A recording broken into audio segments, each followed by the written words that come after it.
তাদের কাছে ইনস্টল করিয়ে দেওয়া এবং তাদের কাছে প্রচার প্রচারণার কাজটি করে থাকেন। তাতে করে ওই সফটওয়্যারের মাধ্যমে যারা কল করেন সেই কলের একটা পার্সেন্টেজ এটা ওয়ালি সরাসরি ওখান থেকে পান, জার্মানিতে জামান পান এবং একটা অংশ সাইফুল ইসলাম বাংলাদেশে পান।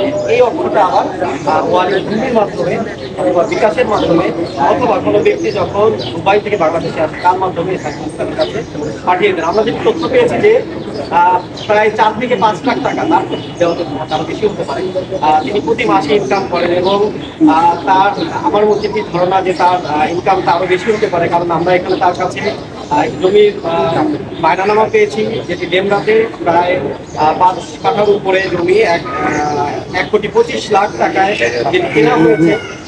তো তার থেকে ধারণা করা যায় যে তিনি আসলে এখান থেকে অনেক বেশি অর্থ উপার্জন করে তার থেকে অনেক বেশি। দুইটা প্রশ্ন, একটা হচ্ছে যে বিভিন্ন নিয়ন্ত্রণ সংস্থার যে কার্যক্রম সেটি যখন জোরদার করা হয় তখন এই সিমগুলি কিন্তু বন্ধ করে দেওয়া হয়।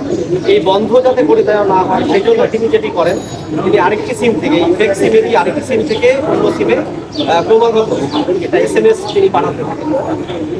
অল্প কয়েকদিন পর পর 6 দিন 7 দিন পর পর একটা SMS পাঠিয়ে অন্য সিমটি অ্যাক্টিভ রাখার চেষ্টা করেন।